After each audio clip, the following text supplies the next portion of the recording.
Anil Upadhyay ji, sorry Anil Agarwal जी।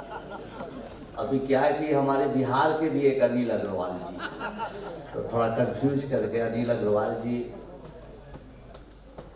इस कार्यक्रम में आमंत्रित करने वाली रोटरियन पूनम गुलाटी जी, आपके हरियाणी जी और तमाम हमारे रोटरी के भाई बंधु साथीगण, आज के कार्यक्रम में जब मुझे बुलाया गया तो लगा कि मुझे क्या बोलना चाहिए।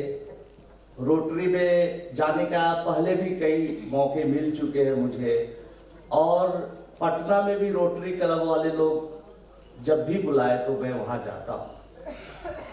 लेकिन प्रयागराज, अभी मैं कल बता रहा था, कॉलेज में एक प्रोग्राम में गया था तो बता रहा था कि इतने सालों में लगभग कोई कंट्री नहीं छूटा होगा, लगभग कई कंट्री, कितना गिनती नहीं है उतना, और देश के कोने कोने में गया, लेकिन प्रयागराज से कभी कोई नहीं बुलाया।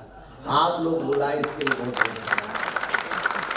तो आप लोग बुलाए, ऐसा संयोग था।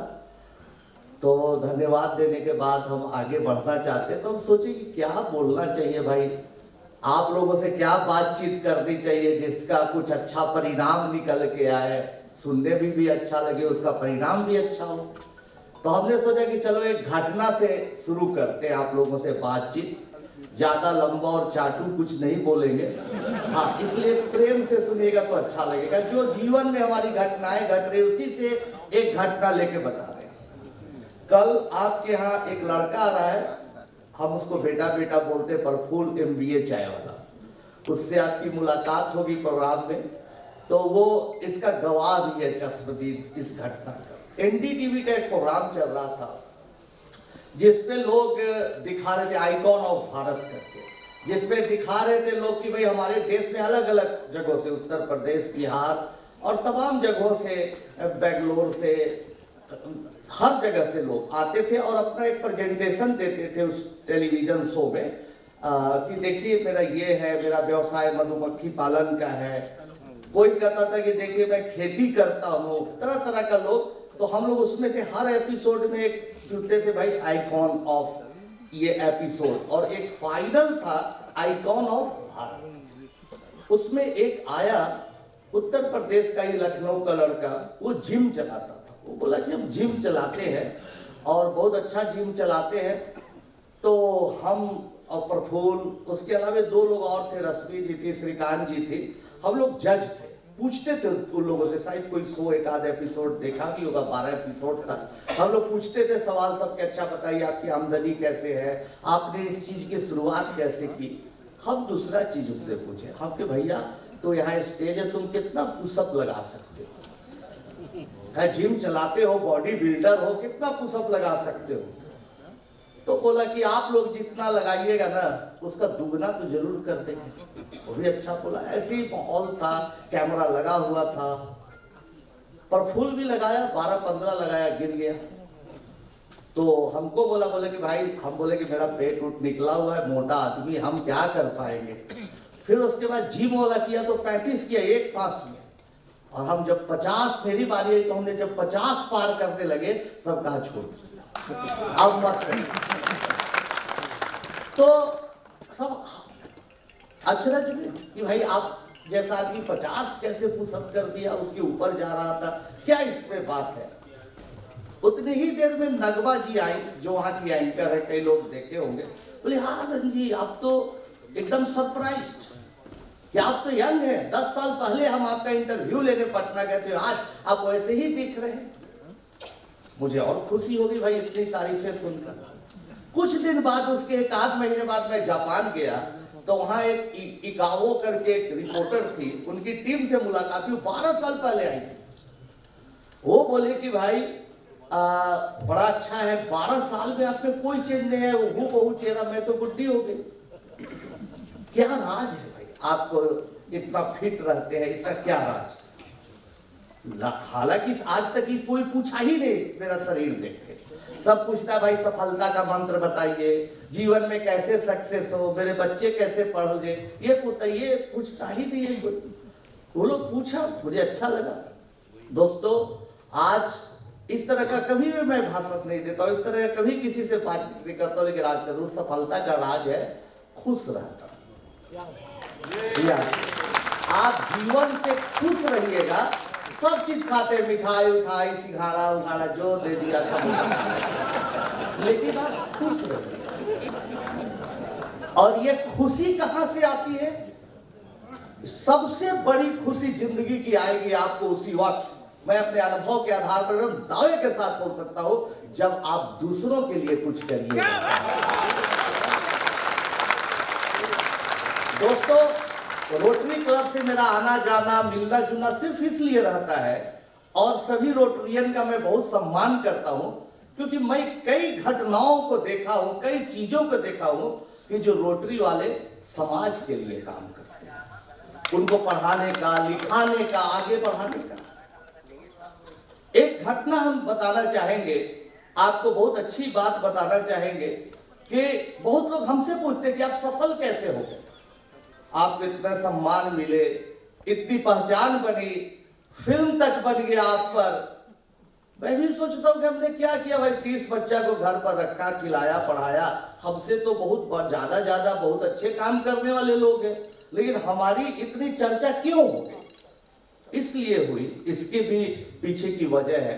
इसकी चर्चा इसलिए होती है क्योंकि कभी भी हमने उस पर कुछ सोचा नहीं कि इससे हम क्या फायदा ले लेंगे। राज्यसभा के लिए, चुनाव में सांसद बनने के लिए हर बार इलेक्शन में मुझे सबसे बड़ी पार्टी ऑफर देती है, मैं उसको छोड़ देता हूं कि भाई, लोग बोलते हैं कि अरे भाई तुम बन जाओगे, राज्यसभा मेंबर बन जाओगे, सांसद बन जाओगे, हो सके मिनिस्टर बन जाओ तो देश के लिए ज्यादा करोगे। अभी नहीं भैया, मास्टरे बन के हमको कर दे।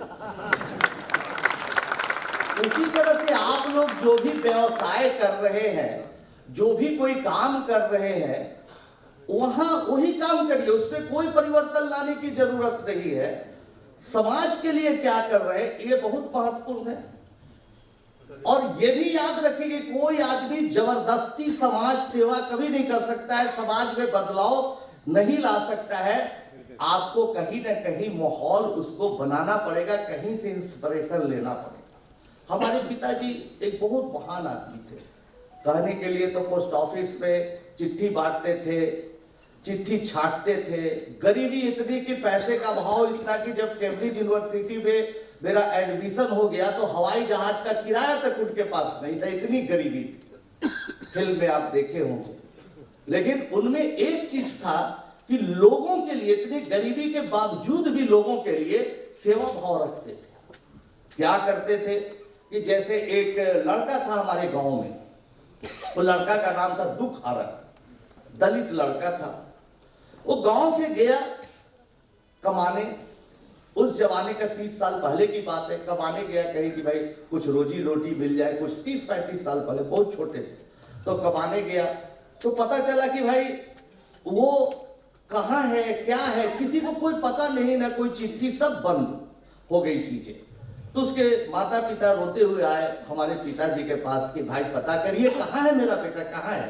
तो पिताजी थे बड़ा तेज, बोले कि लाओ आखिरी चिट्ठी कहाँ से आई, तो बनारस से आई।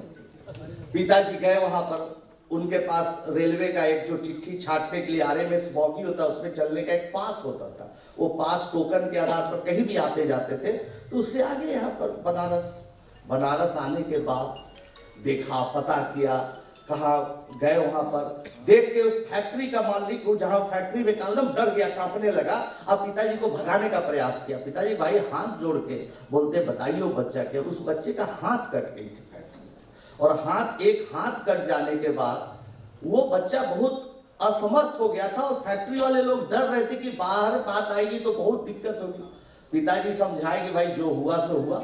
एक बहुत बड़ी राशि दे के वहां से उसको कैद से मुक्त करा के पिताजी गांव गए। एक मर्डर हो गया मोहल्ले में, एक थोड़ी दूर पर। तो जो क्रिमिनल था वो बहुत अच्छा लड़का था, पता नहीं कैसे उससे मर्डर हो गया, क्या हो गया, क्या मनोदशा रही, वो जेल चला गया। अब उसकी माँ बूढ़ी बेचारी एकदम तड़प रही है, फिल्म में भी दिखाया।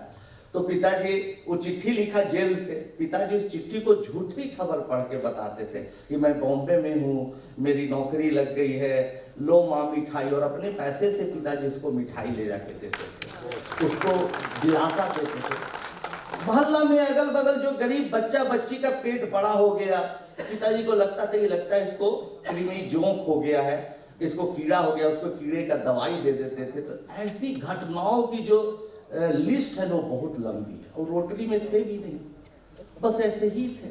आपको तो एक बड़ा प्लेटफॉर्म मिल गया दोस्तों, काम करने का। सामूहिक ताकत जो होती है वो बहुत बड़ी ताकत होती है, उस काम करने का। शायद पिताजी बार बार पूछते थे। और उस जमाने में क्या है, आजकल बहुत लोग समाज सेवा करते हैं तो क्या करते हैं भाई कि दान देते हैं, समाज सेवा करते हैं, नेकी कर अखबार में डाल। अरे भैया, नेकी कर अखबार न छापे तो सोशल मीडिया पर ही डाल।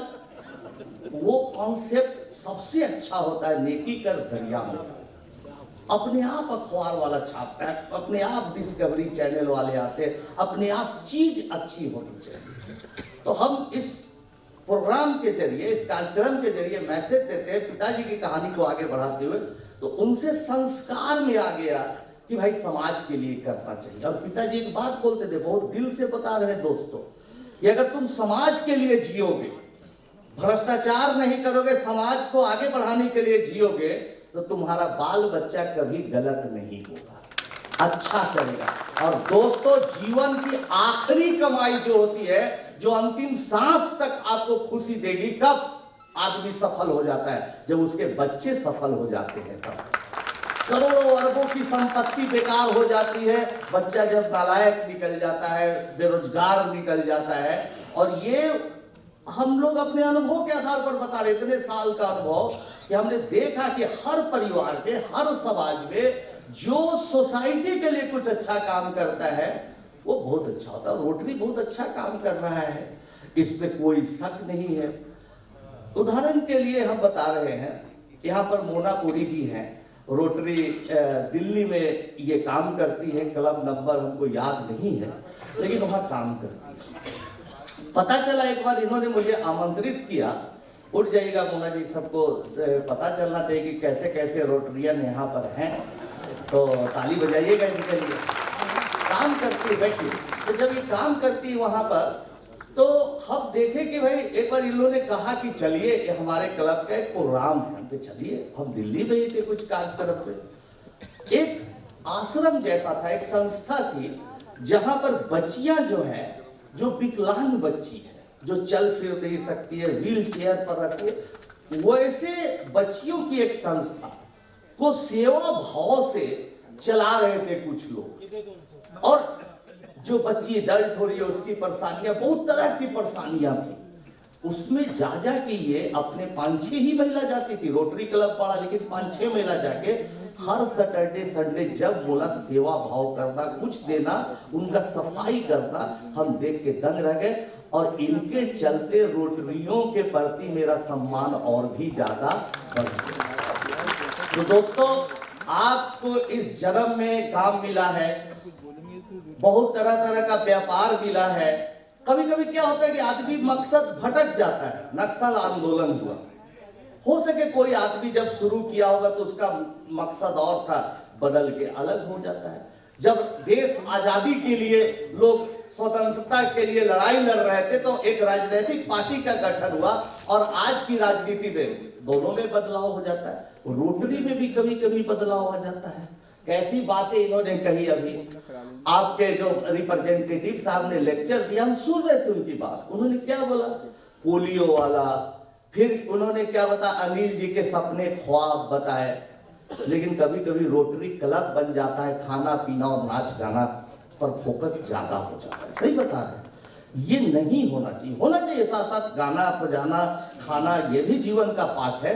लेकिन जो कभी भी अभी इतने हम देख रहे, कोई रोटरियन आके नहीं बोला यहाँ पर दोनों में से, दोनों के लेक्चर में, कि हम लोग खूब नाचेंगे, एक साल खूब खाएंगे पिएंगे और एंजॉय करेंगे। सब बोला कि समाज के लिए करें। तो जो मेन रोटरी का मकसद है, पोलियो फ्री कर देना, सब अज्ञानता हटा देना, साक्षरता ला देना, ये बहुत जरूरी है। तो मैं आप लोगों से ये कहना चाहूंगा कि इस पर फोकस करिए, अच्छा करिए। और बहुत लोगों ने मुझे चंदा के लिए ऑफर किया, बहुत लोगों ने चंदा के लिए ऑफर किया। मुकेश अंबानी जी रहे, आनंद महिंद्रा जी रहे, कई लोगों ने तो ट्वीट किया शिकायत करके, माननीय प्रधानमंत्री जी रहे, कई लोगों ने बोला, नीतीश कुमार जी रहे, माननीय मुख्यमंत्री बिहार, बहुत लोगों ने, लंबी लिस्ट है, कई रोटरियन रहा। आज तक दोस्तों हमने किसी से 1 रुपया चंदा नहीं, 1 रुपया चंदा नहीं लिया। खुद कहीं लेक्चर देके कुछ पैसा आ गया, कहीं पढ़ा के कुछ पैसा आ गया, कहीं कोई वीडियो और बनाने वाला कोई पैसा दे दिया, कभी फिल्म बन गई उससे कोई रॉयल्टी आया, कभी केबीसी में गए वहां 25 लाख रुपया जीत के आ गए, तो वही सबसे दाल रोटी चल जाती है और बहुत मजे से चल जाती है। इसलिए दोस्तों हम ये बताना चाहते हैं ही नहीं, मतलब यहाँ 8% लोग बोले कि हम पैसा देंगे, पैसा में भाग के भी जो ग्राफ बना, तो उससे हम बता रहे हैं अनिल जी को कि निराश होने की जरूरत नहीं है। बिना पैसा के भी देखिए कि हमारी माँ आज भी बनाती है, उसी जो फिल्म में देखे छोटा सा जो है रसोईया वहाँ खाना बनाती है, मेरा भाई देख रेख बच्चों की करता है, हमारी वाइफ भी लगी रहती है साथ में, और 30 बच्चे घर में रहते हैं। अगर आपका इरादा अच्छा हो और अगर आपका मकसद अच्छा हो, नेकी करो दरिया में डाल देने का कॉन्सेप्ट हो, तो मैं दावे के साथ कह सकता हूं कि आपका ये क्लब दुनिया में इतिहास बना। मैं एक और बार बड़ाई करना चाहता हूं मोनापुरी जी का। हम लोग अभी क्या किया, पद्मश्री अवार्ड के पहले ही से हम लोग चाह रहे थे, अभी तो सब सवाल भी पूछते कि आपकी नई जिम्मेवारियां क्या है, तो हम लोग सोचा कि भाई एक स्कूल का गठन करते हैं, एक स्कूल का गठन करते जिसमें बच्चों को class 9th 10th 11th 12th 4 साल पढ़ाएंगे उन बच्चों को अपने आवासीय कैंपस में रख के, और उनको साथ साथ जो हम पढ़ा रहे हैं ना उसको ऑनलाइन भी लाएं, क्योंकि अभी ऑनलाइन आप लोगों ने वोटिंग किया, ऑनलाइन का जमाना है, तो ऑनलाइन भी लाएं। तो इसके लिए भाई पैसा कहाँ से आएगा, चीजें कहाँ से आएगा, बिना चंदा के कैसे चले, तो हम लोग इस पर काम चल रहे हैं कि बिना किसी से चंदा लिए हम लोग करके एक मॉडल और दिखाएंगे कि स्कूल चला के दिखाएंगे, ऑनलाइन चला के दिखाएंगे, लोगों के सामने कुछ रखेंगे साल भर के अंदर। और इसमें मोनापुरी जी बहुत हेल्प कर रही है हमारा। इन्होंने कहा कि ठीक है, जब रोटरी के चलते इनसे बात हुई, कई जगह पर मुलाकात हुई कई साल से, तो इन्होंने बोला ठीक है आपके मकसद में मैं काम करूंगी, या बहुत सहायता कर रही है इसमें। और सबसे बड़ी बात है, तो हम बोले कि हमारे साथ आप काम करिएगा, हो सके नाम भी ना हो, पैसा तो 1 रुपया आएगा नहीं। तो बोला कि भाई पैसा तो हमने जीवन में बहुत देखा, कॉलेज चलाए, यूनाइटेड और ग्रुप ऑफ इंस्टीट्यूशन में रहे, सब कुछ हमारे पास है, पैसा की भूख अब हमारे पास नहीं है। अब हम सोसाइटी के लिए कुछ करना चाहते हैं। आप एकदम संकोच मत करिए, आपके लिए मैनेजर बन जाएंगे, आपके लिए फंड रे कहां से लाना है उसकी चिंता मेरी होगी, आपका पीए तक बन जाएंगे, लेकिन आप लोग जो काम कर रहे हैं उसमें हमको शरीक करिए। बताइए इससे बड़ा रोटरियन और क्या हो सकता है आपके साथ दोस्तों। और जीवन क्या है, पैसा की भूख सबसे बेकार भूख है। आपके पास जितना मकसद है, हर व्यापारी अगर भूख बंद कर दे तो पैसा कमाना खत्म हो जाएगा। लेकिन एक आप ज्यादा भूखे भी मत रहिए, आप समाज में बदलाव। आप बताइए तो 1960 का, 70 का, 80 का, 90 का कौन सबसे अमीर आदमी आप नहीं जानते होंगे, लेकिन जो समाज को दिया, कुछ कविता लिख के, कुछ एक्टिंग करके, कुछ समाज में बदलाव ला के, उसको इतिहास याद रखता है। अमीर को इतिहास याद नहीं रखता, ये आप लिख लीजिए। जो सोसाइटी चेंज करता है, जो कोई नई चीज समाज में देता है, उसको इतिहास याद करता है। अमीर आदमी तो परेशान जिंदगी भर रहता है, जो अमीर बनने के लिए बिना मतलब का परेशान रहता है। अमीर होना अच्छी बात है, पैसा कमाना, इनकम टैक्स भरना सब अच्छी बात, परेशान मत रहिए कि एकदम तबाह है माइंड, वो सब बेकार है। हमारे पिताजी एक बहुत अच्छी कहानी बताते थे कि बेटा ठीक है पैसा के पीछे बहुत नहीं भागना, दाल रोटी चले। अरे गाड़ी हमारे पास BMW नहीं है, स्कॉर्पियो से काम चल जाता है, गली उली में चलाना है तो नैनो से ही काम चला लेते, क्या जरूरत है, सुरक्षा कर्मी हमारे साथ रहते हैं, इसलिए स्कॉर्पियो हमको रखना पड़ता है। इतना काम करने के बाद भी माफिया अटैक कर दिया। फिल्म में आपने एक बार देखा 5-5 अटैक हुआ, भयानक। फिर भी है क्योंकि आप लोगों का साथ है तो काम करते रहेंगे, तो मुश्किलें आएंगी, कठिनाइयां आएंगी, लेकिन काम करिए। लेकिन बिना मतलब का अमीर बनने के चक्कर में परेशान मत रहिए। हमारे पिताजी एक कहानी सुनाते थे, सब लोग कहानी जानते होंगे कि एक अंगूर था लटका हुआ ऊंचाई पर, लोमड़ी आती थी, ताकत लगाती थी अंगूर खाने के लिए और अमीर बनने के लिए। परेशान है, पसीने पसीने हो गई, पसीने पसीने हो गई लोमड़ी, अंत में थक गई और क्या बोली, अंगूर खट्टे। कहानी इतनी ही खत्म हो जाती है। लेकिन और कहानी को आगे बढ़ाते हुए हम बताना चाहे कि लोमड़ी को ईगो आ गया और परेशान हो गया और अमीर बनना है। गई जिम पूरा दौड़ने लगी लोमड़ी, विटामिन खाई, मल्टीविटामिन ओमेगा 3 सब खा लिया और तैयारी हो गई, एक बार छलांग लेके इस बार तो हम एकदम ले लेंगे, जय श्री राम बजरंग बली, छलांग लगी, अंगूर आ गया। सच में अंगूर खट्टा था। यही है दोस्तों जीवन। अमीर बनने के लिए बिना मतलब का पैसा के लिए मर रहे, पछड़ रह जाओ, वहां पर पहुंच के देखे कि जा तो अच्छा है कि भाई ऐसे ही समझ लीजिए कि अंगूर खट्टे हैं। तो जो आप अगर कमाए भी है ना तो उस पर डालिए, यहाँ पर जो टारगेट दिया हुआ है $2 लाख का, उसको पूरा करिए, नहीं तो लगेगा कि अंगूर खट्टे। बहुत बहुत धन्यवाद आप लोगों